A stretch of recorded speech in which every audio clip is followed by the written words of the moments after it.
Hey, this is Politics with Laura. Politics with Laura. How's it going? How's it going? How's it going?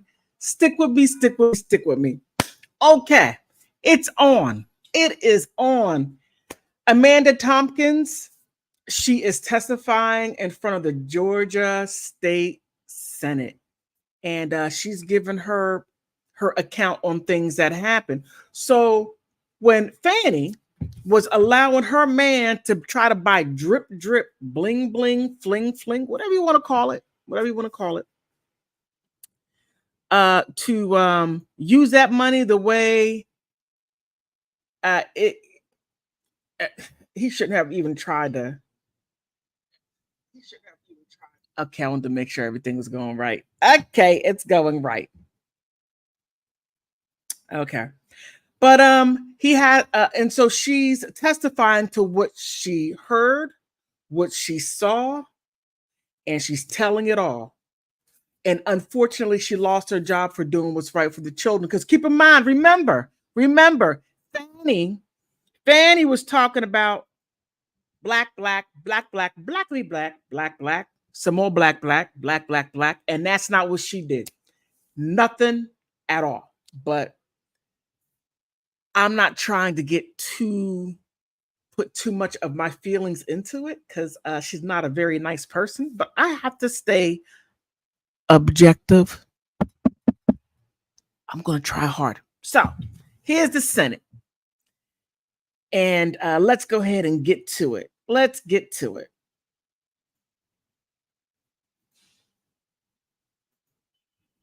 Here we go.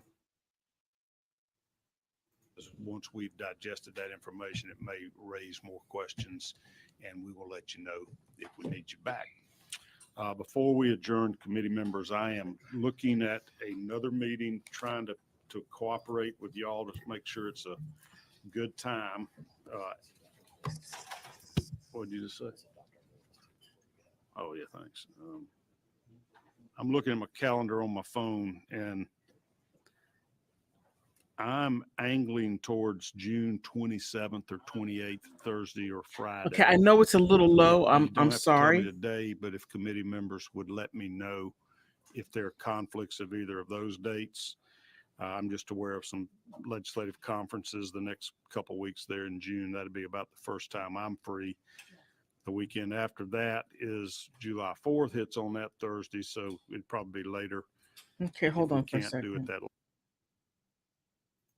All right, I'm sorry about that. Let me try to get the sound working a little bit better because that's kind of low.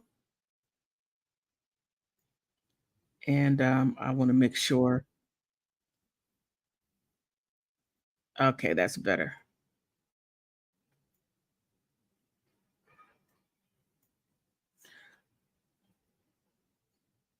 All righty.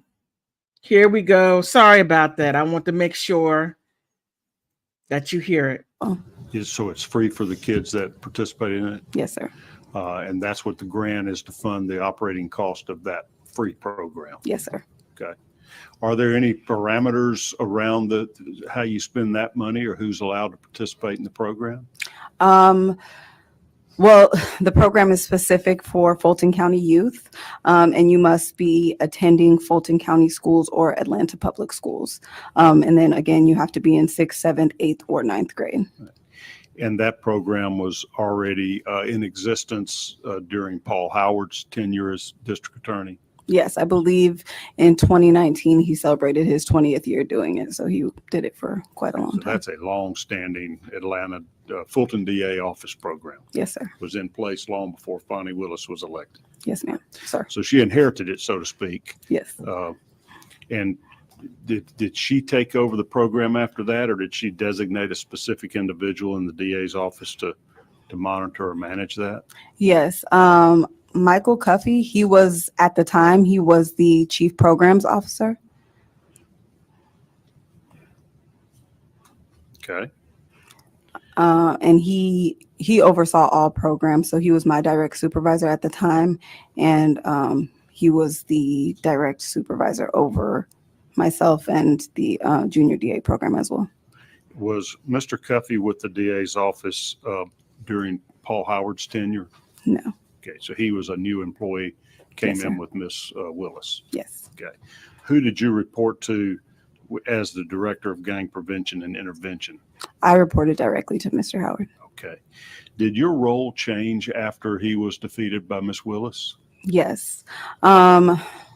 So the week after she was elected, she sent an email to the DA's office, all current employees of the DA's office, along with her new organizational chart, and basically told us that a lot of changes were coming, and one of those changes would be employees. And so while we were all guaranteed an opportunity to apply and interview, she would guarantee us an interview. We weren't guaranteed a job. And so once upon reviewing the organizational chart, I realized the gang prevention unit had been abolished. So my job was not there for me, even if. OMG. Oh, why was she? Hold on, let me fix this real quick because I am beyond. Okay. Why was Fani down there in front of the city council or whatever they call it saying, we have problems with the gangs. I need more money. I need more money. And the first thing she did was abolish that? You're raggedy, Fani. Oh my goodness. Don't you ever talk about how you value Black people, Black lives. No, you don't. You only value what goes in your pocket. I digress. If I wanted it. And so I found 3 other positions and applied for those positions. And on November 20th of 2020, I interviewed in front of a 9 member panel led by Miss Willis and Nathan Wade and Jeff DeSantis and 6 other individuals. And ultimately, on December 9th of 2021, I received my invitation to the administration along with the congratulations letter. On January 9th of 21? December 9th, I'm sorry. December 9th. Of 2020. 2020, okay. Yes. So she didn't officially take office until, I would assume, January, right? Yes. Okay. But she went ahead and was having the transition, hiring new people. All right. Yes. So Mr. Wade was on this committee that interviewed you? Yes. Was he employed by the DA's office at that time, to your knowledge? I don't know because I didn't know him. I just knew that he was, I would see him around the office, but also I just knew that he was one of the main ones leading the interview. And so I just took notice between Miss Willis, Jeff DeSantis, and Nathan Wade because they were the main ones leading the interview. And who is Jeff DeSantis? I believe he is her media personnel, but I know he's an attorney, but I don't know his exact title in her office. Had he previously been employed by the district attorney's office? No, he had not. All right, keep in mind. Wow. Keep in mind that when Fani Willis was elected, she brought in Nathan Wade, who was not even voted in. She brought him in through the back door. She backdoored him in. So, and now he's running stuff. This is outrageous, but I'm going to try very hard not to interrupt as much, but YouTube and fair use, and fair use some more. This is wild. So he was a new player in the game. Yes. So your interview must have gone well. It did. And you were awarded the job. I was. What was the new job? You said there were 2 or 3 different positions you looked at in the new administration. Yes. So my new position was the Director of Juvenile Diversion. So still working with troubled youth. Yes. Was that just a renamed department as the new organizational chart went, or was it very similar in duties or something totally different? It was a little bit of both. similar because I worked with the same population, different in that it wasn't specific to gang related or gang involvement, and also different because the focus of gang reduction kind of shifted, and it was a lot more just open, I would say, like as far as just any youth who were, so I would work a lot with juvenile court. Okay. So not just specific to juvenile gangs, any juvenile problems or issues. Correct. Okay. Now, same salary in the new position, or Yes. okay. Was there any unit that dealt specifically with youth gangs under this reorganization, or it kind of came under your umbrella as the director of juvenile diversion programs? Yes, there was, so it came under my purview, so there was no more gang-specific unit other than the prosecution unit, the gang unit of attorneys I am program, so there was no programs for. We are kind of learning as we go how massive the DA's office is. Do you know how many employees totally in the Fulton DA's office? I don't. Do Hundreds. You know how many attorneys, assistant district attorneys? If I even spoke on it, I wouldn't be accurate because I haven't been there in 2 years. However, I know there's hundreds. All right. At least And it sounds 150, like I would think. hundreds of support staff or other administrative personnel such as yourself as well. Absolutely. Okay. So this is in this new positions when you began reporting to Michael Cuffey. Yes. All right. Did you continue to supervise the OJJDP grant Yes. in your new position? Yes. I was actually written into the grant as the grant project director. So no matter what I did, if that grant was valid, I would be supervising the grant. All right. But you weren't paid through the grant? No. All right. And did you continue running the junior DA program? Yes, for a short time. All right. All right. Well, as 2021 begins, you're in your new role that has the same duties and more, and you're now reporting to Michael Cuffey instead of Paul Howard. Correct. Did you notice any irregularities or problems with the administration of this OJJDP grant? Yes. In early March of 2021, after a lot of the administrative work was done on the grant, we need to now get to work. And so Michael Cuffey, who is the new chief programs officer, invited myself and my colleague, who also co-wrote the grant, into a meeting just so he could understand the scope of the grant. In this meeting, this was the first time that he kind of mentioned that what he wanted to spend the grant on, and he articulated that he wanted to spend the grant on computers, travel, and swag. And at the time, we were saying swag because there was a lot of You can't make this stuff up. In there, right off the break, computers, travel, and swag. And this right here, this money is supposed to go for the youth in Fulton County and Atlanta, Georgia, and they're getting their little grubby, greedy, slimy hands on it and trying to do something completely different with it. I'm glad, God bless, and please protect Amanda Timpkins, because she's out there telling the truth when telling the truth is not fashionable. rebranding going on.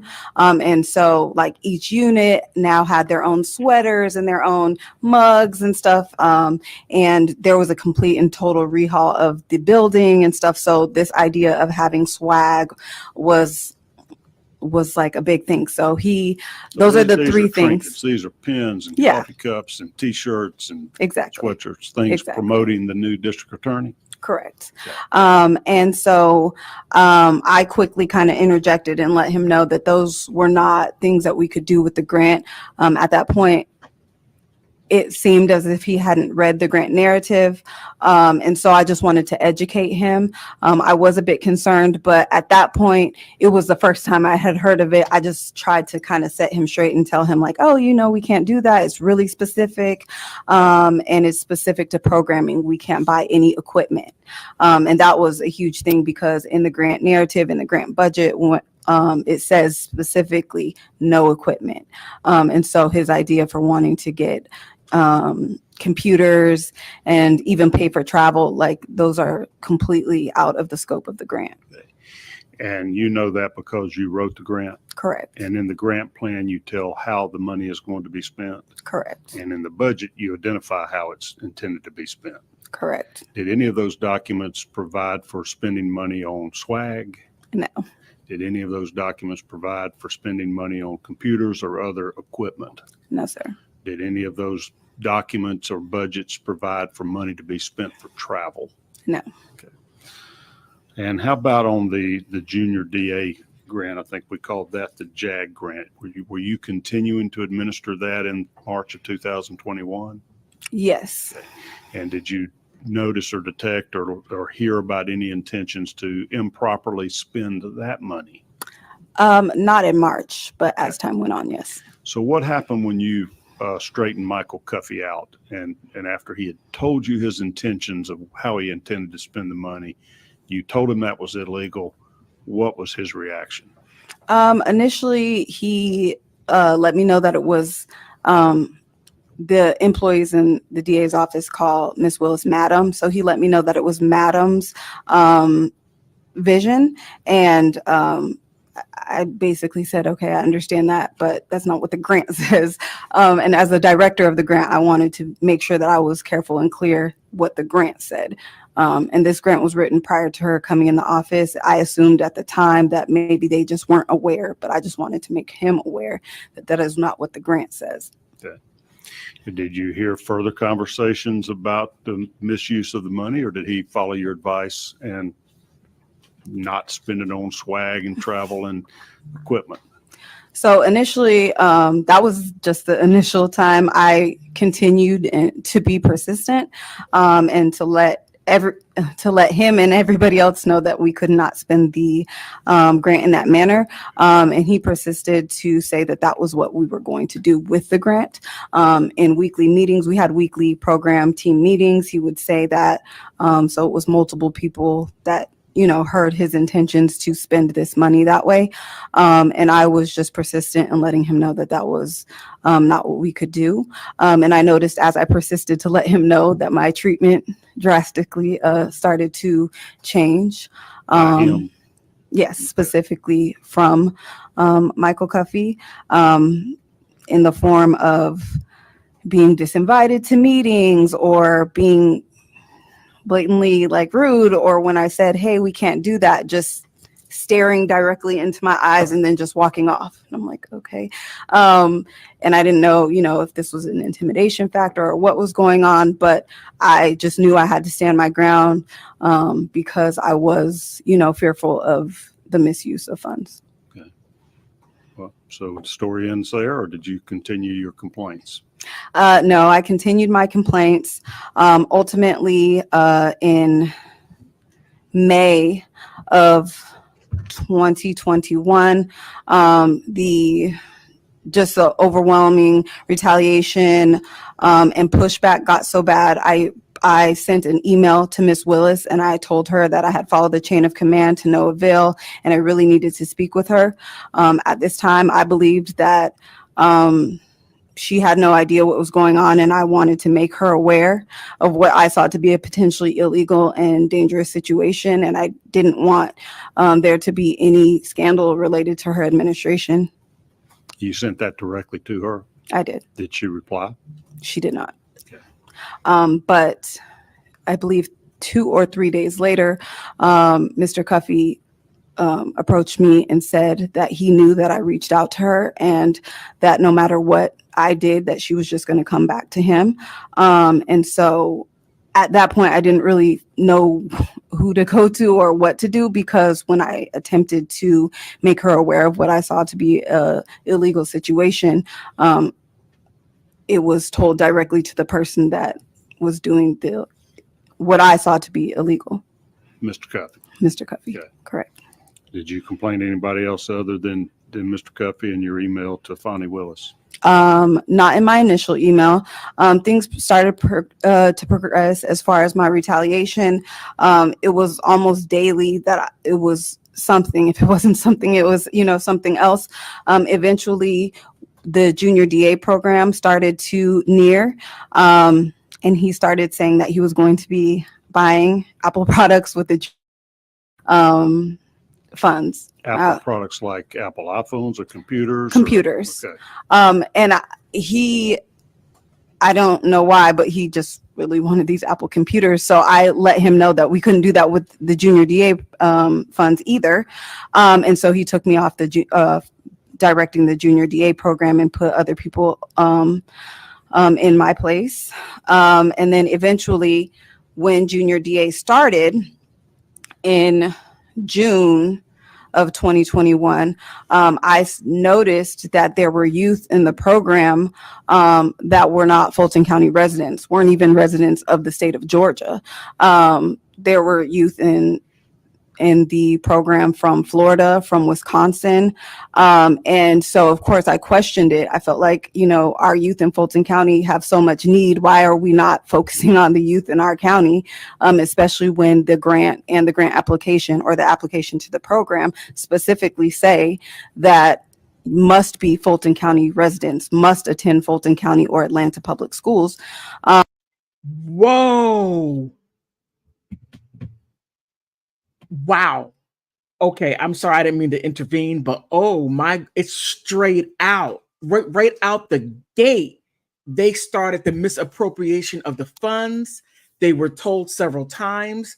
Fannie knew, ignored. Nathan wants to buy drip, and the other guy, Bernard, whatever his name is, wanted to get computers and did everything that they were not supposed to do. And then they froze her out when she said, hey, my name is on this. I'm responsible. Okay, I'm sorry for interrupting.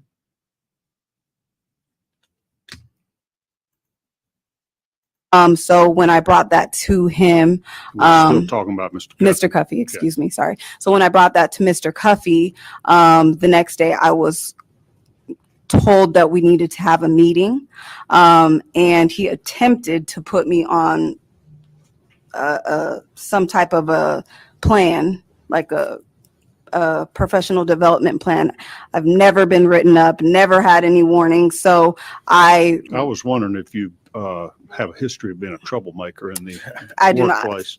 I do not. And in the evidence that I gave you, I also included 24 letters of recommendation from everybody that I've worked for in the past 12 years, including everybody here in Atlanta that I've ever worked for, saying the exact opposite of what's been stated of me. However, he tried to put me on some plan, but the plan was like a personal attack on me. It talked about my appearance, and it was just not a professional. So I escalated my concerns to HR. Human resources, excuse me. So the HR personnel in the DA's office, her name is Kyra Banks. I reached out to her on July 7th of 2021. And we met on July 20th. And I basically told her all of my concerns, and she said she took notes and told me that she would escalate my matter. On July 23rd, escalate, in your view, means take it up the ladder to yes. a higher somebody above Mr. Cuffey. Absolutely. Okay. On July 23rd, there was additional retaliation, and it was just so much. I was extremely anxious, even coming to work, because I just didn't know from day to day what type of retaliation I would receive. On July 26th, I reached out to Dexter Bond, who is the chief of staff in the DA's office. To Ms. Willis? Yes. Okay. And I reached out to Dexter because we worked in the previous administration together. He knew my work ethic. And I just felt like I needed somebody in the office to understand and know what was going on. And what so was his role with Paul Howard? he, under Paul, I think he wasn't chief of staff. I think he was I can't remember his exact role if I'm being honest, but he was a Administrative high up position. Yeah. Okay. And so he's an attorney as well. he had worked in higher levels of administration for DA Paul Howard as well. Yes. before. And I believe he worked with Paul Howard for like 7 years. So Okay. um, So you reached out to him yes. directly. All right, tell us about that. And I told him there were youth in the junior DA program from out of the area. I told him how he treated me. I told him about the PDP. I told him about the OJJDP funds, and I sent him a copy of the PDP. And I told him specifically in a text. Well, I spoke to him in person, and then I sent him a picture of this professional development plan. And I said to him specifically that at this point in time, like, he's putting you guys in a situation where I have multiple potential lawsuits because of how he's treating me. And I said, I need to speak with Ms. Willis because I don't believe she knows. That was, I believe, at 11 o'clock in the morning. And then about 5, he responded back to the PDP by saying, wow, period. This is a problem, period. Then text me saying, you have a meeting with the DA at 3 p.m. This is in July of 21. Yes, this is July 26th of 2021. And so immediately, I felt like a weight was lifted. Finally, I'll get to let her know, because I felt like I was trying to, in part, protect her, protect the youth of Fulton County, and just protect the integrity of these grants. And so ultimately at 3 p.m., I went to Miss Willis's office. Judging by Dexter was in this meeting, I could tell that she was already kind of briefed. And she said something to the effect of, now what's going on? So I went to speak and tell her, I said, I'm concerned about the way the grants, and I think I said something else, and she cut me right off in the middle of my sentence and said, effective immediately, you're going to be moved, and demoted me to the role of file clerk. So immediately, You went from a department head to a file clerk. Correct, a program head. So I went from the director of juvenile diversion to a file clerk, which changed not only the function of my job, it changed my schedule, changed my location, it changed, this is frivolous, but I was taken off the website. I was essentially like banished for what I saw to be protecting her at the time. Did she say why you were being demoted? No, not at that time. The meeting lasted maybe 2 to 5 minutes because she cut me off immediately and told me I was demoted. So I was kind of left flabbergasted. And I reached back to her that evening via email just to get some clarity.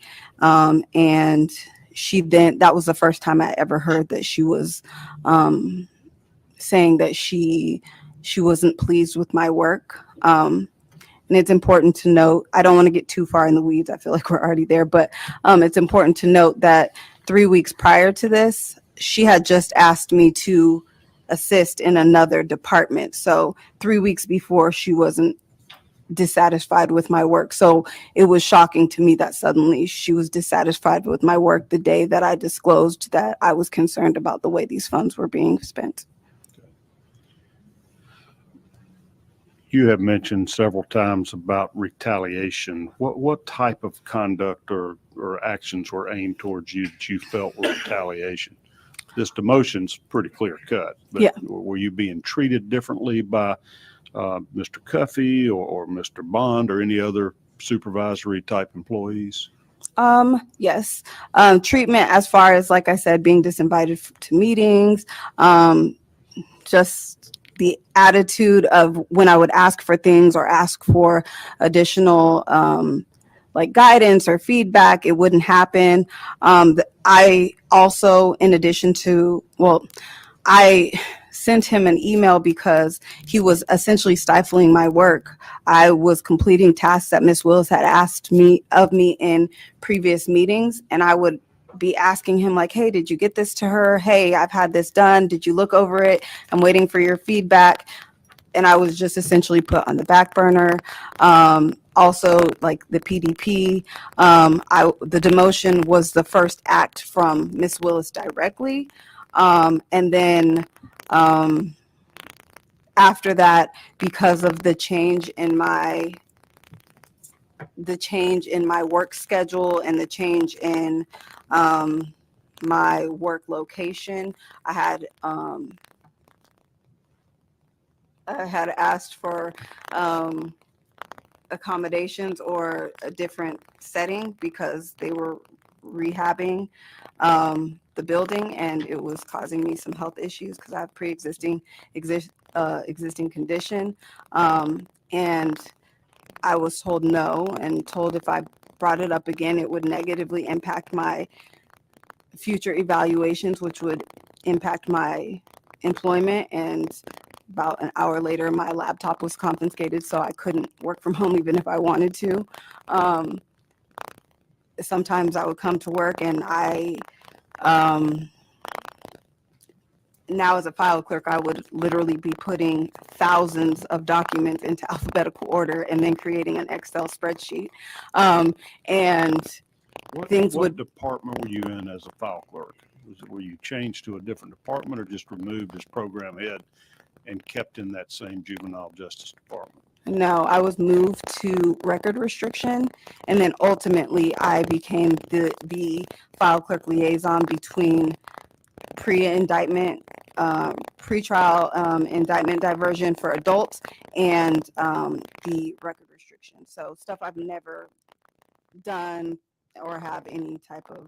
Record restriction is what us old guys used to call expungement. Yes. From your record. Okay, now Yes, sir. they restrict your record so people can't see about your prior convictions or charges against you that you've resolved through a pretrial offender plea like that. Yes. Okay, totally different than what you were trained to do, your interest, your background, and your experience under Paul Howard's office. Yes. Okay.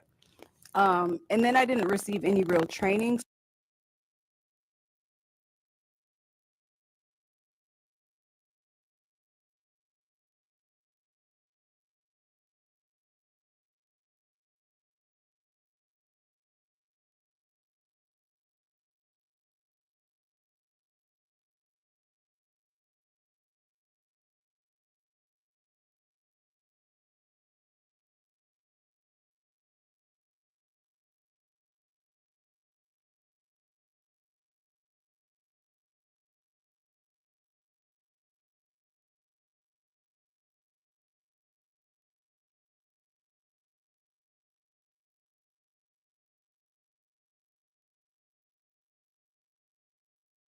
So I couldn't go into certain systems. The only thing I could really do is put things in alphabetical order and put them into Excel spreadsheets. And that's what I.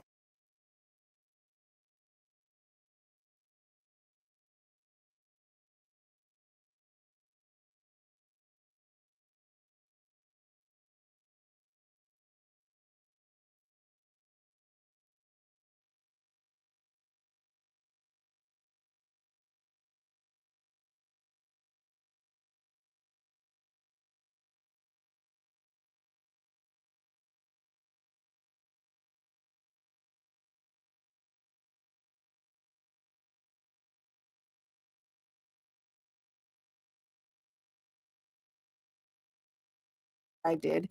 And there was 2 occasions where I came to work and the over 1,500 documents that I put in alphabetical order were now all in disarray. So things like that, to where it just made coming to work a very anxious event. Okay. Did you ever have any further conversations with Ms. Willis where you expressed your concerns about the misuse of federal funds? I did. So on November 19th of 2021, I had an opportunity to speak with Ms. Willis again. And because the fact that the first time I spoke with her regarding these funds, I was demoted, I decided to record her.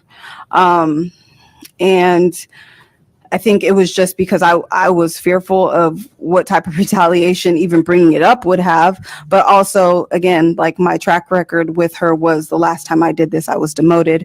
And so I did have a chance to speak with her, and I told her. Was that an in-person conversation? It was an in-person conversation. And how did you record that conversation? On my phone. All right. Tell us about that conversation. Yes, sir. I just spoke with her and told her about my concerns with the grants and how I knew that the grants were allocated for a specific purpose, and the way that Mr. Cuffey was essentially stating that he wanted to spend the grants was illegal. It was impossible under the grant. And she said that she didn't disagree with me. And she said she really wanted me to listen to the words that she was saying, that I wasn't necessarily wrong, essentially. And then she proceeded to tell me that Michael Cuffey had failed in her administration, and that everybody who does that essentially pretends to be her friend. And I just went on to say that I felt like there was some, I think I said funny style business going on. And I just wanted to ensure that she knew, and she proceeded to tell me that, things take a long time to get to her. It's a new administration. But not once did she ever say that I was wrong. Not once did she ever say that I was off base or that what I was saying was untrue at any point in our conversation. And so that was November 19th. December 7th of 2021. I wrote her an email, and I CC'd Dominique Martinez, who is, I believe, one of the county attorneys.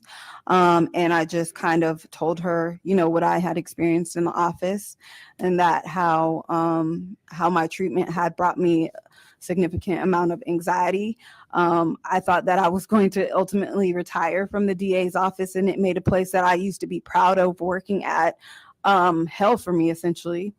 I never received a letter back or any notice that she even read it. And then in January, I don't know if you want me to go that far. Oh, you're doing great. So Okay. now you're up to January of 22. Yes. So you've been still working there for a year. You just got demoted and essentially harassed in your employment. Yes. And taken off of websites and cut out of meetings, et cetera. Okay. Absolutely. And so in December 22nd of 2022, I was actually sent home due to COVID. Somebody was exposed with COVID, and they knew that I was unvaccinated. So I was sent home. And then I got sick. And when I get sick, I get really, really sick. And so I returned back to work on January 12th of 2022 with multiple doctor's letters, because that's what they asked me for. Prove you weren't contagious with COVID or whatever. Yes, I was actually told to quarantine for 10 days and then come back. But it was obviously during the holidays, because I was sent home on the 22nd. And then I came back on January 12th and January 14th. Oh, on January 12th, I got my leave slip signed and all that good stuff. We don't know what that means. What's a leave slip? Oh, excuse me. Sorry. When you leave from work. So I produced my documents from my physician, and then they signed. Excused absence, basically. You had your doctor's note. Absolutely. Okay, got it. And then January 12th, I made my third. I kind of have to go back. January 12th, I made another request for health related accommodation. But I also, during this time, if I could go back, December 2nd was my first official complaint with the DCRC, which is the... Okay, we got to slow down on that. That's Yes. The Office of Diversity and Civil Rights Compliance. Yes, sir. Is that a county office? Yes. And y'all refer to that as the DCRC, is kind of the vernacular in the as Yes. for county employees. Yes, sir. When did you first complain to them? I first complained to them December 2nd of 2021. And I made another complaint, I believe, on December 18th, if I'm not mistaken. Okay. And then I made my third, well, let me get to the January 14th. So January 14th,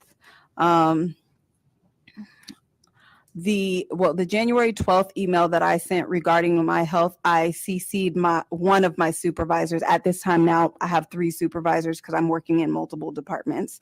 And on the morning of, or on January 13th, she asked me what it was about. And then January 14th, she asked me into her office just to make sure I was okay, or so I thought. So I had a discussion with her. I had a pre-arranged meeting with the director of the DCRC, Niger Thomas, at 1 p.m. on January 14th of 2022. Okay. Following my conversation with Miss Ramona Toole That was about the supervisor that you talked to. yes, she was my supervisor. I essentially, unfortunately, told her everything. I just told her, what was going on. I told her about my health issues. I told her about the retaliation. And so following that meeting, I had my prearranged meeting with Miss Niger Thomas. I went to that meeting with Miss Niger Thomas at 1 p.m. She is the director of the Office of Diversity and Civil Rights Compliance. She was at the time. Now it's Melissa Cathrell, but she was at the time. And I went in there to speak with her about the whistleblowing and how ultimately the whistleblowing led to all this additional retaliation. And I was in her office for probably about 90 minutes. The whistleblowing was bringing up the misuse of federal funds. Correct. Okay. And so I was in her office for about 90 minutes. While I was in the office with her, I received to my county phone a request for a meeting request for January 18th at 2 p.m. From Miss Willis and Dexter Bond. I told Miss Niger Thomas in that meeting that I did not feel safe going to that meeting by myself. And she said that she would have a member of the Fulton County Human Resources Department accompany me to that meeting if I didn't feel safe. And I asked. Did Miss Willis tell you in that phone text the purpose or the reason for the January 18th meeting? No, it was just it just came to my email from my county phone. So it was an email. Yes. And so I guess I left that meeting scared, but kind of glad that I felt somebody else was essentially like in my corner to advocate for me. Somebody would be with me at that meeting on the 18th, so I wouldn't be by myself. And I went back to my area and continued on my Excel spreadsheet that I started that morning. About 20 to 25 minutes later, there's like a knock on the side of the thing. And they said Capers Green, who was the chief investigator for under Miss Willis, he said, Miss Timpson, I got some unfortunate documentation for you. I need you to get your stuff and we're going to walk you out the building. And he handed me my termination letter. And immediately after you meeting with the director of the Diversity and Civil Rights Compliance Division. Yes. You think she ratted you out or told them that you were making these complaints?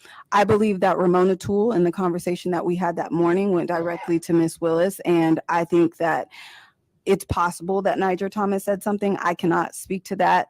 But I think it's more likely that Ramona Toole, who is a good friend and ally of Miss Willis, must have went to her office and let her know that I told her what was going on.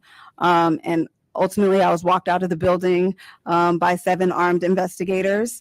And given a letter that was completely, it just says that I'm an at-will employee and that my services were no longer needed. Didn't have a reason for your termination? They did not include, I didn't receive a separation letter for almost 2 months because they refused to give that to me. But when they did, it just said employee discharge.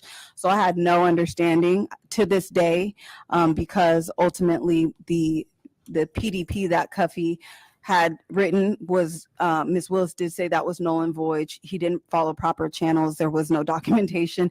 So there was no, I have never received a warning in the almost 4 years that I was at the DA's office. In fact, the opposite. I have received praises from both Ms. Willis and Mr. Howard my entire time at the DA's office. I've never required or received any disciplinary action on any level outside of the retaliation and ultimate termination from my job. What are the DA's office's rules about retaliation for raising issues or whistleblowing or bringing irregularities to their attention? Does the DA's office have a personnel policy, or is it covered by Fulton County's personnel policy? My understanding is, well, at the time that I was fired, under Ms. Willis, they didn't have an employee handbook. That was something that was still being worked on. So there was no policy. So we fell under the Fulton County policy, and under Fulton County policy, it's my understanding that it's unlawful, just like it is in the state of Georgia, to retaliate against, demote, or provide any adverse employment actions against somebody who is blowing the whistle. And after that, you're out of work.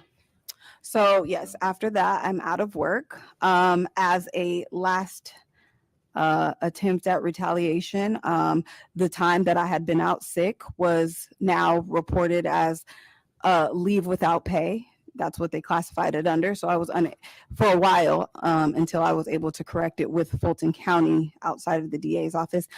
So they took over, I think it was $4,000 of leave without pay. They kept me on as an active employee without pay. So I was unable to get any unemployment. And so just to keep myself and my family afloat, we had to tap into my retirement. Once my complaint was actually filed, Ms. Willis made completely slanderous and libelous statements against me. So anybody that essentially Googled me for a job would ask me in interviews, what is this about? And anybody who's ever hired anybody knows that it's already a gamble. So if somebody in a position of authority is saying that this person is inadequate, they may likely believe that. So it made my life extremely hard, and my family's life extremely hard. And just, for me, I'm here today to fight for my reputation, to fight for the youth of Fulton County, but also for the truth, because, I did everything that Fulton County requires me to do to be essentially protected. I did everything that the DA's office requires you to be protected, and I wasn't every step of the way. How many jobs did you apply to? I to get the job that I'm at now, I applied to over 1,000 jobs just so somebody would hear me enough for me to be able to get back into a position that was even halfway comparable to what I did before. And I've been, I worked it like I was working a 9 to 5. I applied and I made sure that every single day I was intentional about what I was doing so that I could mitigate what had been done to me and make sure that me and my family were okay. How many months were you out of work? I think total it was 5, but then after that, it was the initial job that I got was just a floater job, essentially to make sure, we didn't lose our home and stuff. But it took me until September of 2023 to land a job that was comparable to what I had at the DA's office. Okay. And you ultimately filed a whistleblower lawsuit. I did. And that's Mr. Mario Williams is your attorney here with you today. Correct. Is he handling that lawsuit for you as well? He is. Okay. I'm going to ask him some questions, and we're going to take a short little break. You have mentioned a number of documents. You've got a gigantic stack of them there in your notebook. Yes. I had an opportunity to review some of that, and there's a few that I'm going to get the Secretary of the Senate to make copies of that we may want in evidence before this committee. Yes, sir. And when you come back, I'll have you identify those, and we'll mark them and we'll send them out to members of the committee. Everybody can have one. We'll make sure that they don't contain confidential information that would be disparaging to you or embarrassing in any way. Okay. Absolutely. So let's take about a 5 or 10 minute break, and we'll be back.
A complete failure at the Fulton County level.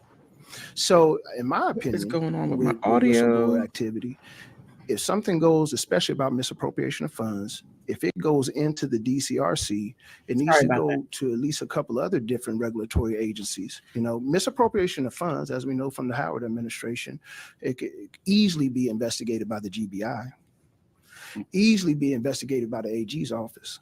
But if it's going to be always that, hey, the proper channel is to do the DCRC, and they're just going to exonerate or don't fully investigate, and nobody's watching that, then that's a problem. And it's been a real problem for Ms. Timpson.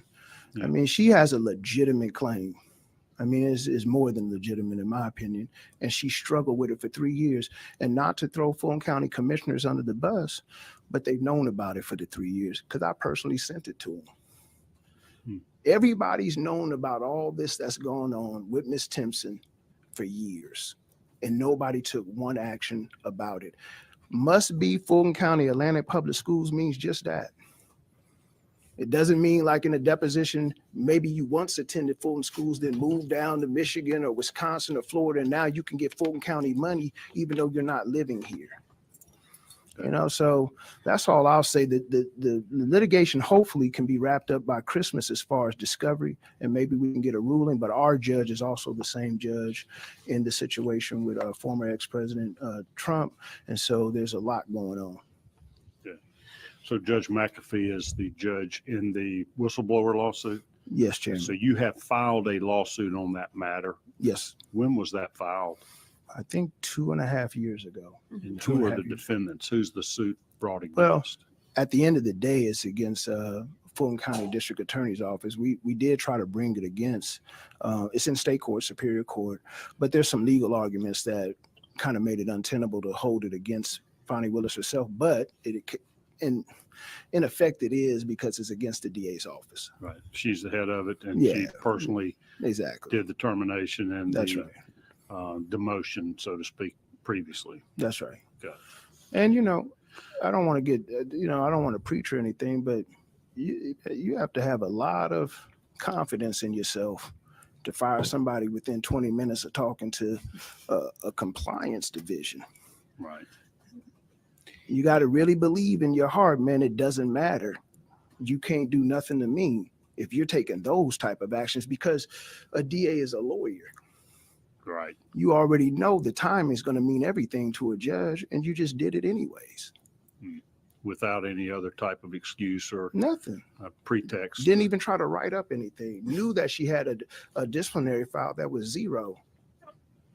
Came up with emails and stuff after the fact, after the termination, which are easily disprovable, but we don't need to get into all that. But Okay. you just have to have a lot of hubris to say, hey, look, you meeting with the DCRC, you just met with one of my main input. I'm going to fire you right now. 7 officers to take Amanda Timpson out of the building.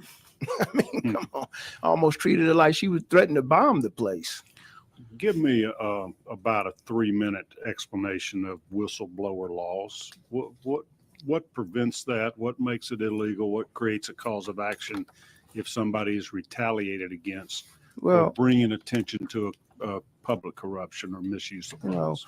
It's been up to the Court of Appeals a couple of times, but it really comes down to this.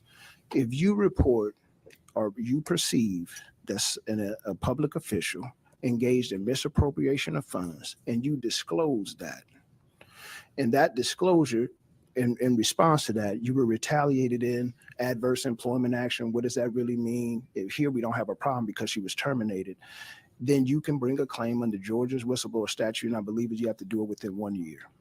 Right. That's it. And so there would have been a series of actions that were deemed retaliatory.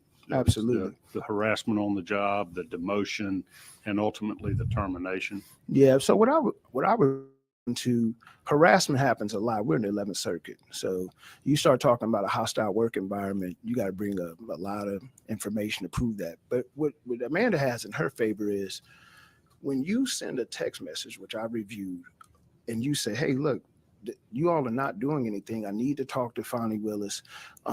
There is a lot of claims that I can, and you list the claims that you think she was wrong about some of them, but she's not a lawyer. But you list these legal claims that you think you have again, and you meet with a person, they say, okay, today, file clerk. I mean, the timing of that is just inescapable. Now you can come back later and say, well, I did that to protect you. Really, you knocked me off my entire career path to protect me. You took me from a directorship to put me over here to stapling papers and numbering, like, not to diminish, all jobs are needed. Right. But you knocked me off of my career path, and you say it's not retaliation, and you say things like, hey, I didn't take your money away from you, so we're good. No, we're not good. And then you have the situation within 45 days of having that recorded meeting. She gets terminated on the day that she meets with the DCRC, and all the harassment that comes in between. It's not just harassment. It's taking affirmative steps to try to derail your career. Okay. And they effectively did that. I mean, look, you all know about economic damage experts. My economic damage expert, and this is kudos to Ms. Timpson, said, hey, I've never seen anybody mitigate a job loss like this. I hate to even give you this low number, Mario, but I got to give it to you because she did such a good job of getting right back on the horse and riding and trying to get a job for herself. The 1,000 that's applications for jobs. Yep. Okay. So that's where we're at. All righty. So this lawsuit was filed then back in 2022. Yes. And have depositions been taken? You mentioned discovery. That's request for production of documents and interrogatories and depositions. How much has been done? I think we've had 1 or 2 depositions. We've sent out 30B6 notices, request for production of documents. We had ESI discovery, so that always takes a while, especially with some of the cyber attacks that have been going on. And we're looking at trying to wrap this up discovery-wise in probably August. Has the DA's office been cooperative with discovery? No, and I'm gonna tell you why I say that. In Georgia, and I've done this many a times, you can actually do open records requests while you're in discovery. Now, it used to be you didn't even have to notify the opposing counsel, but then they changed it and said, look, you can't just be going around our back doing this. So I did one, notified opposing counsel. Fani Willis' office has not responded effectively with the documentation to this day. And all I asked for, because it became an issue in the case, which is an issue, but hey, we have the right to spend the money the way we want to spend it. It doesn't matter that it says must be attending Fulton or Atlanta public schools, given to Fulton County for Fulton County residents and students. So I said, hey, show me that. And you all have the deposition. I said, hey, show me that. Show me where it says in the grant itself, you could do whatever you want. It doesn't matter that it was given to Fulton County schools. If you wanted to go to Alaska and get a student from Alaska, you could do it. Show me that. We can't get an answer about that really, except for when the depositions, I say disingenuously answered a question and said, I just interpret that to not mean only Fulton County students. So let me point you to a couple of things and committee members. One of these documents on top is called a project narrative. Ms. Timpson, is this a part of the grant application when you're describing what the funds are going to be used for? Yes. Okay. So on page 4, just kind of above the pie chart, whatever. So based on the demographics of court-involved youth in Fulton County, the primary demographic of this population served will be the African-American youth aged 13 to 16. I see that. Okay.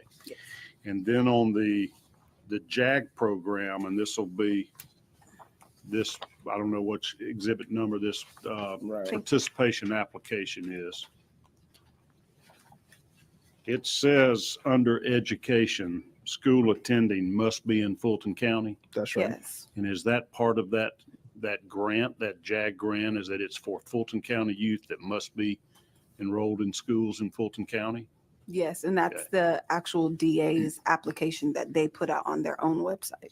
So, Ms. Timpson, I'm going to let you interject here for a second. How do you know that children outside of Fulton County were accepted into this program? Because I worked directly with the students, there were several that were either outside the county or the state. And my first red flag was on our first day with the youth. Everybody went around and said what school they attended and where they're from. And there were many students who were outside of the state, outside of the county. It was essentially a summer program for the most privileged youth around the country. There Who were elected selects? officials, grandkids there. Fani's niece, or what she represented as her niece from Florida, attended. We went and picked up the niece every morning from her office. From Bonnie's office? Yes, from Miss Willis's office. Because she is a minor, I don't want to say her name. However, the documents are in the binder that I gave you. Another young lady that I worked with directly, she was from Wisconsin. She's currently still a resident of Wisconsin, attends Wisconsin schools. We were able to locate her mother's social media page that shows that they are still residents of that.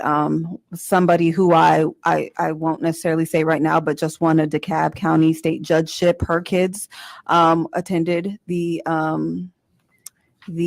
program as well.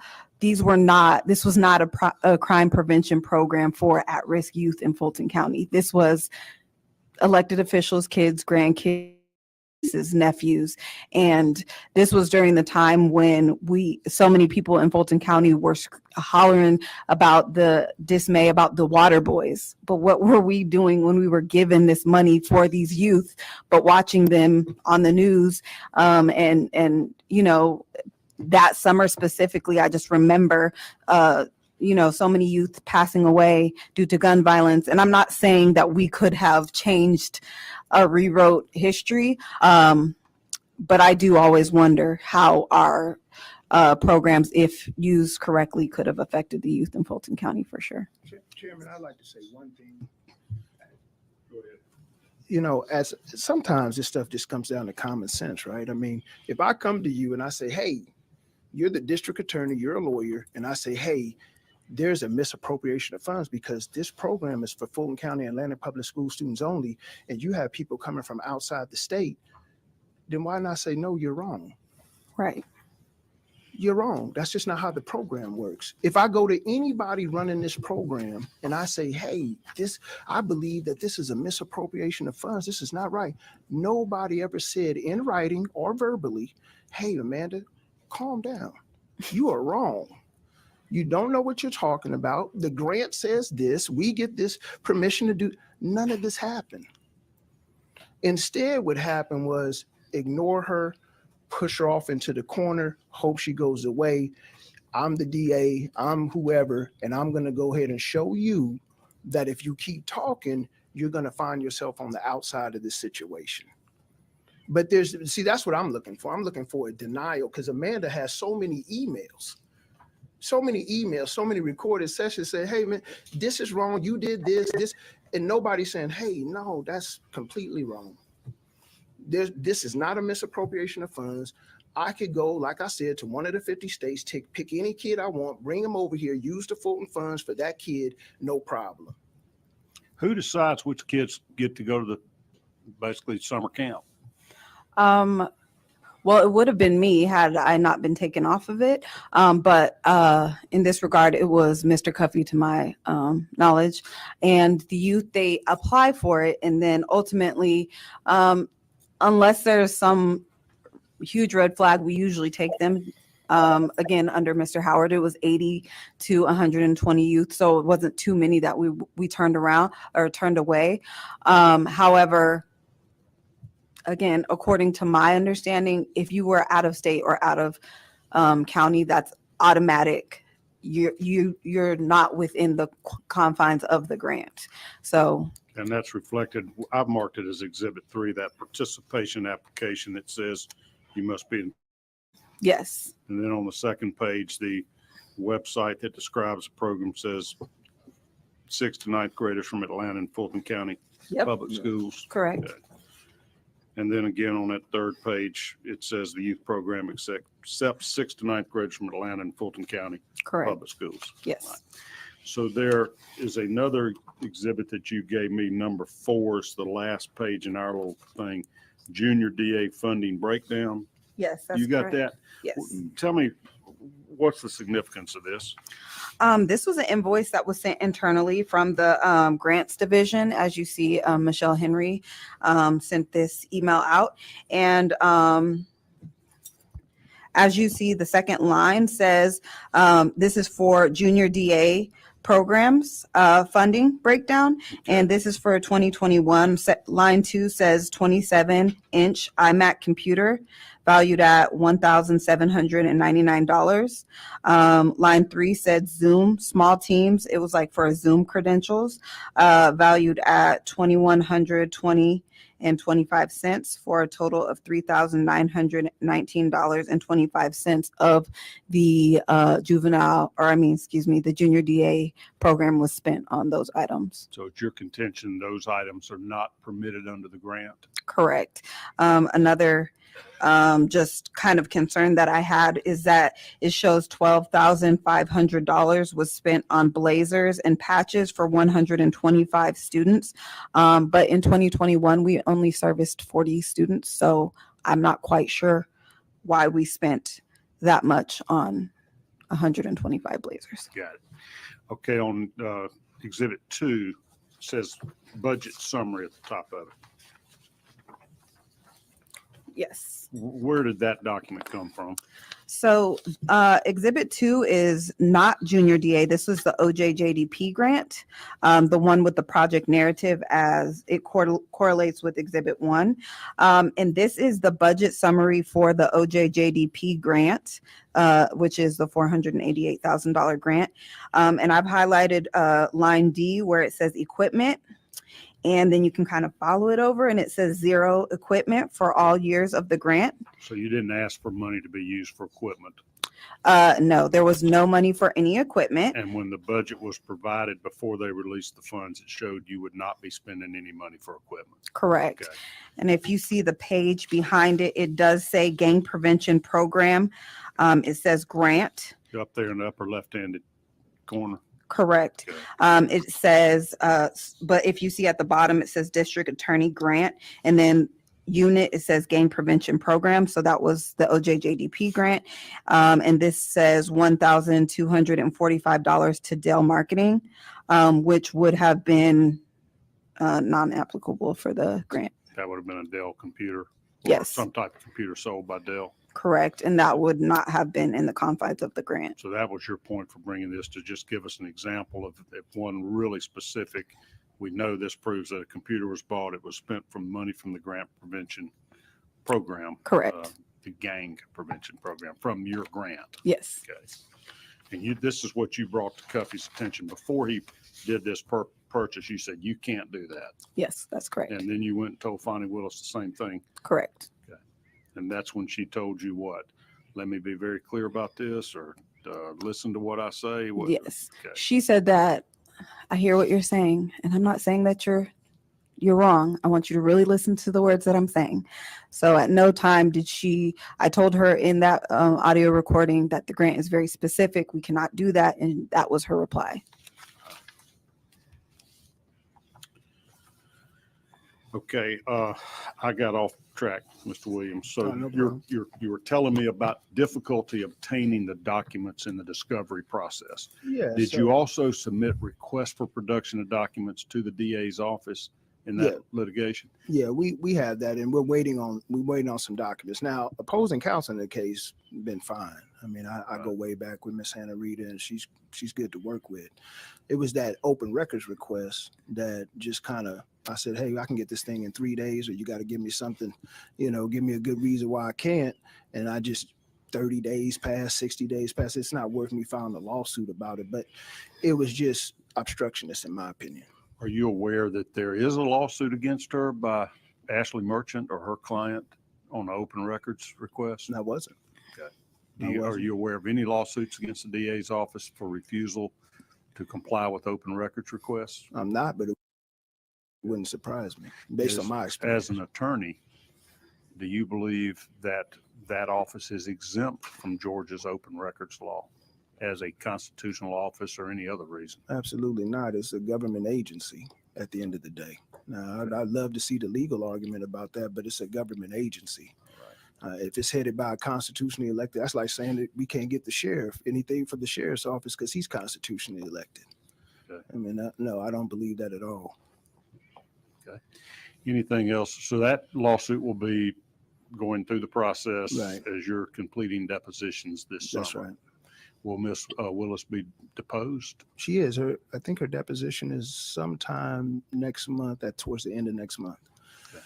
And so I think I can't remember the exact date because it just came across like last week, but I know that opposing counsel absolutely wants to depose her and just see, how it goes, see how she stands up to examination, that good stuff, damages, stuff like that. Because she's a relevant fact witness to the retaliation. Oh, yeah, very important. Whether or not DA Willis is deposed, that just depends on the law. Georgia has that kind of apex doctrine. So before you can go after a government official such as Fani, you gotta have to show that you can't get it from somewhere else and all that kind of stuff. But so it's going to depend on who says, I don't know, I can't recall, or denies things prior to me going after a deposition with her. Okay. All right. Anything further you want to add? No. Okay. Back to you then, Ms. Timpson. I'm going to try to wrap this up because I know folks getting restless, wanting to get out of here. You have heard some of Ms. Willis's public comments about the controversy with her and Mr. Wade, right? Okay. You mentioned early in your testimony that he was present in your interview in the fall of 2020. Correct. Do you know what his role was? He was a member of the transition integrity team. That's what she called it. She ran on this Integrity Matters platform. And so they had her transition team was called the Special Integrity Transition Team, if I'm not mistaken. Yes. And to your knowledge, was he present in all the interviews for the open positions that people had to reapply for? He was in all the interviews of every single person that I've spoken to that I knew in the DA's office. Yes. Were you aware of any personal relationship between Mr. Wade and Miss Willis back at that time when everybody was interviewing, and sounds like the fall of 2020? No, I just knew he was somebody important because he was leading the interviews, but I didn't know any personal relationship or anything. I just knew he was clearly somebody that she knew and trusted. And did you ever learn of any personal relationship? I do believe at one point in 2021, there was just office talk of Miss Willis having a boyfriend on staff. I didn't know who it was at the time, but just office talk, but nothing that I saw with my own eyes or anything like that. Do you know what the DA's office policy was about basically having relationship with co-employees or supervisors and their employees that had to report to them? I just, from under Mr. Howard, I was under the impression that there was like a non-fraternization policy, but that was nothing that I ever had to worry about. So, okay. We had heard a little information in one of our earlier hearings about the use of these P cards. Are you familiar with those? yes. Explain to us what a P card is. So I'm assuming they were speaking about the access cards. Is that what they're speaking about? They were like a credit card. Mr. Pitts told us about that some employees had ability to pay for travel or meals or things. It's almost like a debit or a credit card, it sounded like. Oh, then no. I thought you were talking about the access cards, but no, I wouldn't have known about that. As I guess you were a program head, you would not have had access to a credit card or debit card. I wouldn't have. And under Mr. Howard, I led that unit. And even then, if we needed something, we asked. So that wasn't anything I ever dealt with. Okay. And under Mr. Howard's leadership, were you ever aware of any occasion where he would have utilized a special prosecutor? No. You ever hear of anybody other than employees or assistant DAs that assisted in the prosecution of cases under Paul Howard? Not that I'm aware of, no. All right.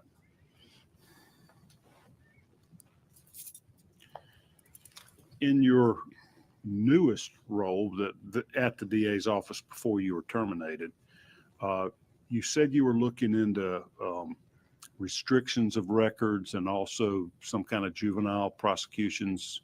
Well, tell me again exactly what you did.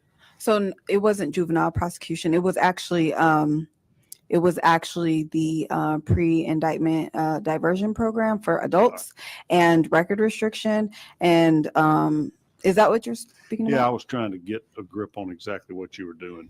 Oh, I literally was just putting things in order. There were actually some documents from, I guess, under Mr. Howard that went back all the way to the 90s that I was tasked with putting into alphabetical order. So really busy work, essentially.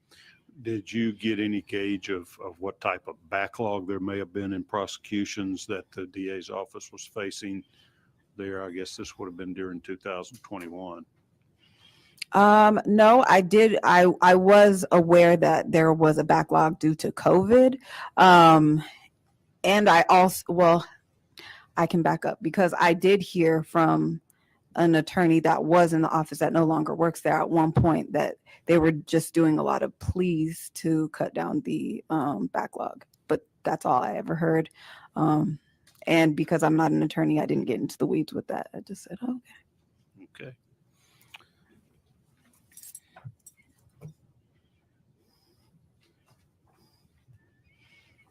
Madam Leader, if you would like to question or designate one of your members to have any questions of either witness, now's the time. I think that the whip had some questions, Senator Jones. Thank you. I just have a couple of questions. Hello?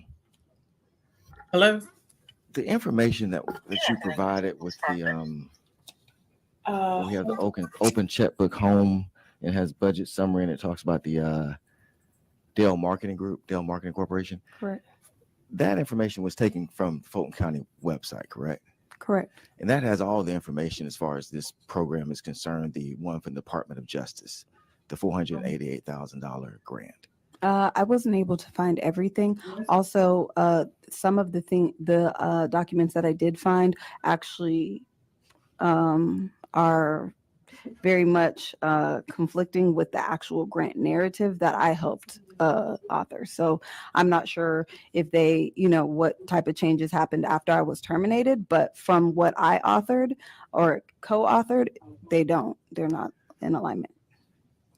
So you, and understand this, I don't care about the fact that you did this, but you established a GoFundMe page, correct? Correct. And on that page, you actually have various links that persons can go to at the end of it, right? Mm-hmm. And one of those links, the headline of it is from the Free Beacon, Mm-hmm. and it says that basically emails say that you were a good employee. It was like Fani Willis says she's a bad employee, but emails tell a different story.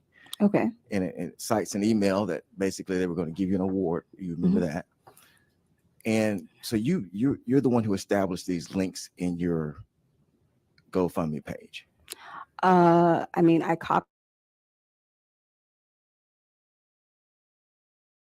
to contribute to that to legitimize it, because at the end of the day, I want people to know that they're giving to something that is serious and is honest and true. So yes. Right. And so you read those articles. The articles that you linked, you read them. Yes. Okay.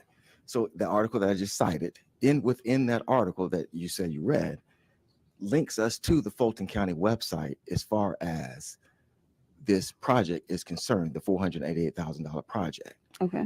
And so you actually are directing people to go to this website to read this article, which then has a link. So I understand you're saying, well, you don't necessarily know what's in there, but you, to some extent, are adopting this link because you're putting it in there. And that link from the Free Beacon goes to the Fulton County website. And my point is that in that website, whether you agree with everything that's there, all parts of that project are on that website. It talks about sub-report MOUs. Are you familiar with that? Yes, and I believe there's been some issues with those MOUs and how they were actually spent. So while I respect what you're saying, I also linked several others. So not one is more special than the other, but it's open there. It is there, correct? Correct. For anyone to read. Absolutely. Have some understanding of what the project is about. That's my only point. You can have a disagreement with it, but it's there. Yeah. Okay. But right now, the sub-report MOUs, and what I'm trying to ask you is that, can you explain? I'm actually going to give you open-ended. Can you explain what these sub-report MOUs are? Sure. Yes. The MOU is a memorandum of understanding between the sub-grant awardee, which will be an organization that is going to assist in doing the actual work of the grant, and the DA's office. And there's various sub-grantees, I guess, or grantees that exist part of this. Do you know what those names are? I have them. Do you know them offhand? Yes, I believe. Okay, go ahead. Yeah. Chris 180 is one of them. What is that? Chris 180 is a mental health nonprofit that works with youth and families as a core provider. It's one of the largest core providers in the Atlanta area. I believe one is WAVE, which is We All Value Excellence, which is a police, I believe it's a group of former officers or current officers that work with youth in the community. One is the Atlanta Police Foundation under the At Promise Center. And I believe, I think there's one is the Alumni, I forget what it is, Alumni Offenders Association, which is essentially like a credible messenger foundation. I think I'm missing one, but I can't remember. That's fine. But and within each one of those, they actually kind of lay out the responsibilities of those organizations, correct? Correct. That's And what I the should MOU also does. talk about how those organizations could be audited and things of that. And with each one, they have that, correct? Okay. Okay. Is this all that you provided our committee? Was this from Fulton County dealing with the budget summary? I provided your committee with this entire book, Okay. a replica. So that was just It would one have that I all of this pulled in from it. there. What was that? It would have all of this information It also in there. has the MOUs in there. Yes, Okay. But today, this is all we're looking at. correct. Okay. All right. Interesting. So what this shows is that there's really different players and different moving parts as far as these grants are concerned. Is that not right? It does, but one thing I do want to highlight for you is that when we created or when I co-wrote the grant, we had Fulton and Atlanta and to this day, Chief Applin has never received anything other than what he gave in an MOU and expected money to be able to teach grade to 4th and 5th graders, and has been waiting for 3 years to teach them gang reduction education and training, and has not received that money, never received anything saying he was no longer going to get that money, and the same with Fulton County Schools. So what I understood it at the time when I blew the whistle, at the time and prior to when I authored this grant, was that we were going to be giving money to Atlanta Public Schools and Fulton County Schools to make sure that we made kind of satisfied the prevention part of the grant, because it was for intervention and prevention. They're not doing that.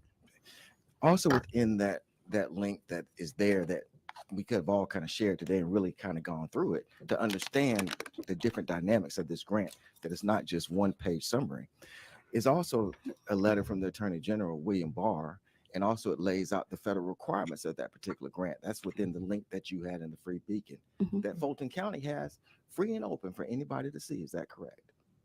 But let me, can I ask you something, Senator Jones? Are you suggesting that the junior DA money could be used for someone other than a student attending Atlanta Public School or I think Attorney, you're absolutely understand exactly what I'm suggesting. And are you suggesting that this is not everything that's part of that grant. No, but I want to know this body today has not shown all of the different aspects of it. I'm not getting into the weeds of litigation. Can you show me I'm not getting into the weeds of litigation, and you know that. For a student outside of Georgia? You know exactly what I'm doing. I don't know what you're talking about. That's why I want you to give me the document. You can enter that as an exhibit right now. The other part of this that I want to ask is, from a litigation standpoint, how many other pieces of litigation are there, have been done? How many other pieces of litigation do you have? I can answer that. Other than the one. Go ahead. So there was a defamation that was barred that she voluntarily dismissed because of the Georgia Tort Claims Act. And there's a pending motion to dismiss on an ADA retaliation in state court. And what's the stat? So it's pending. So summary judgment motion has been filed, is what? No, the motion to dismiss has been filed. And I'm not nitpicking you on that. It's just a motion that has been filed to dismiss the complaint on the ADA. We have to respond to that.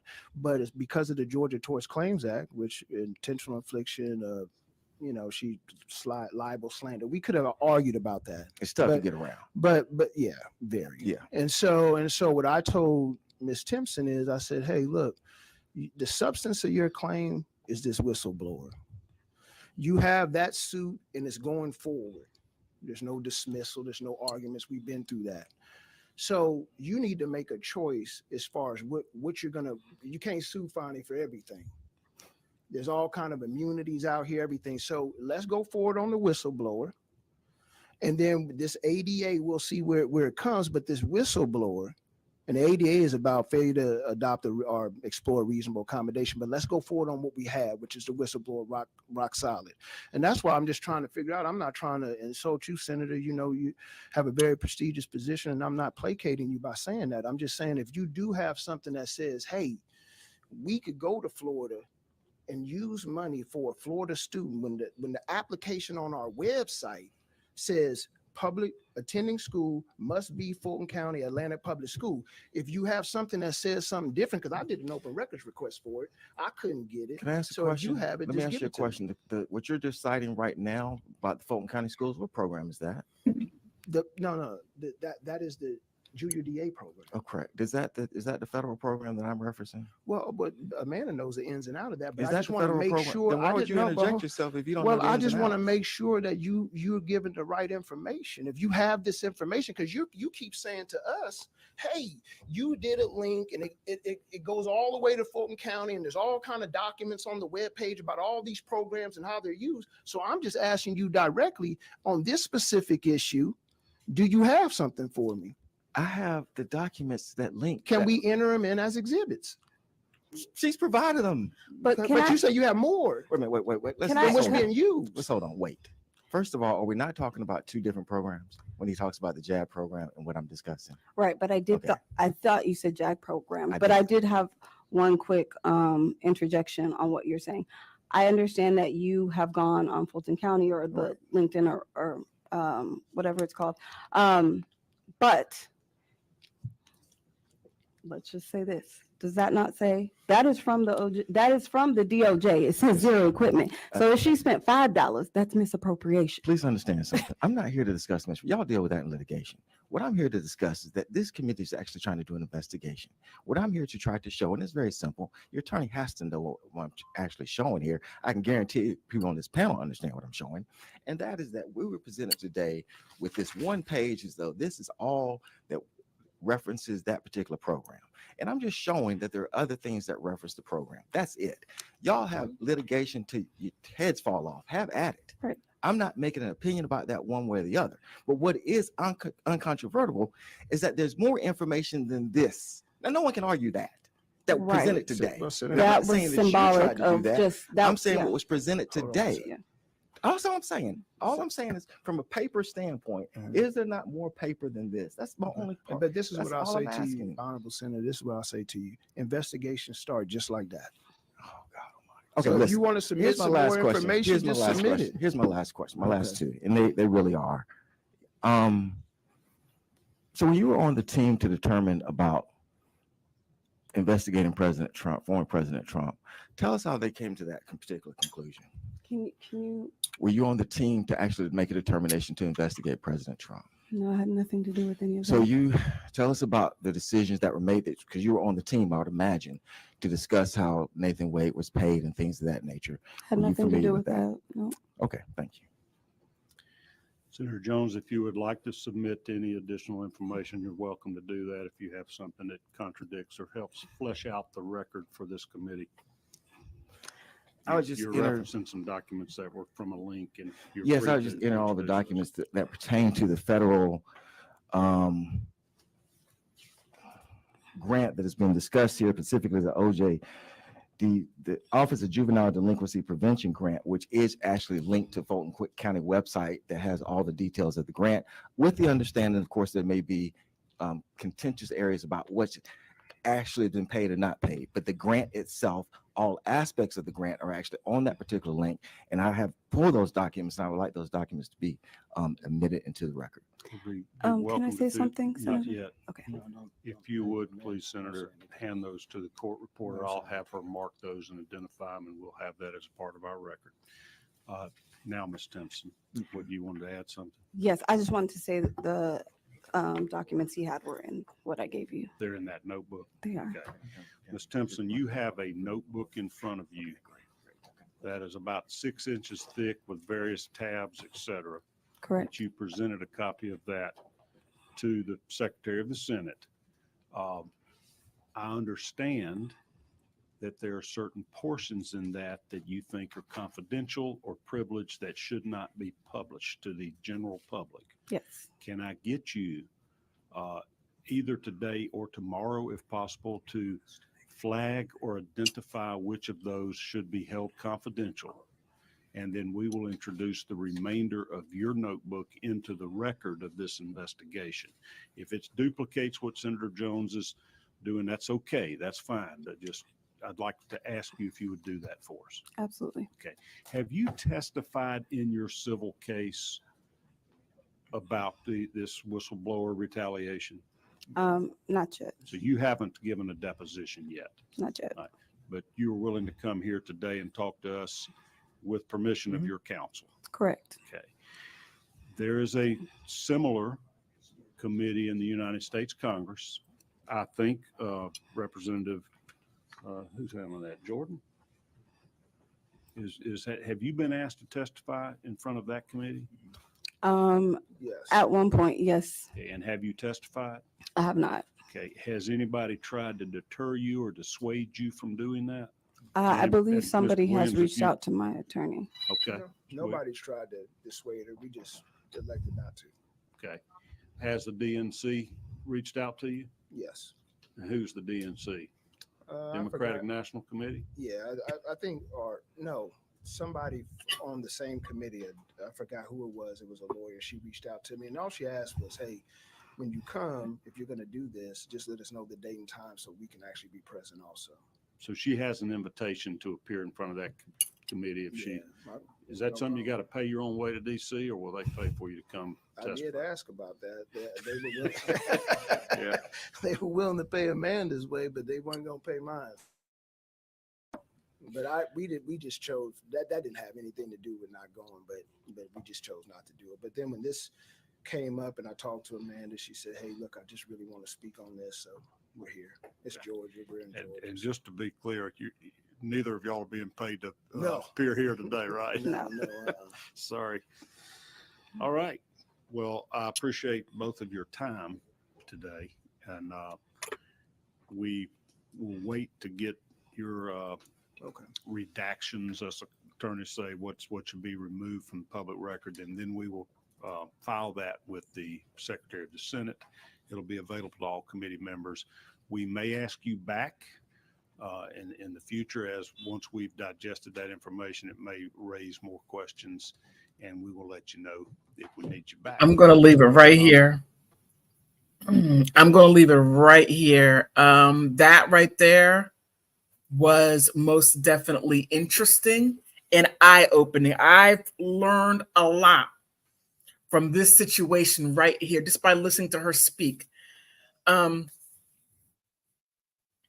am, how can I say this?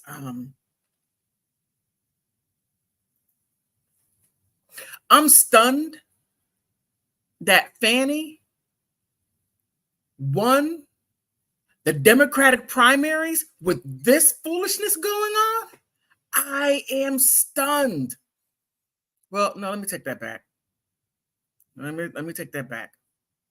I want to be stunned, but unfortunately, we still have that I'm black, you black, we black, she black, we black, you black, that black. Vote for it. Fani has shown herself to be out for herself. She has shown that she used the federal monies going towards certain programs that were for people of Fulton County Fulton County school system and Atlanta school system. And there are people from outside of those jurisdictions and outside of the state of Georgia.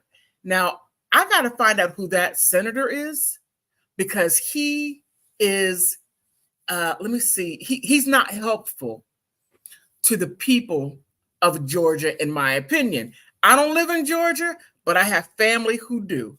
And I hope, I'm going to start calling, please don't vote for that man, because he makes you all look bad. Please don't.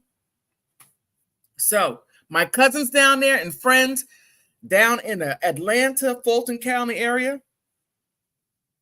don't vote for him. Don't. But I will say, it was eye-opening. Please put down your thoughts. Like, subscribe. And you could be anywhere in the world, which you are, but I want to thank you for dropping by.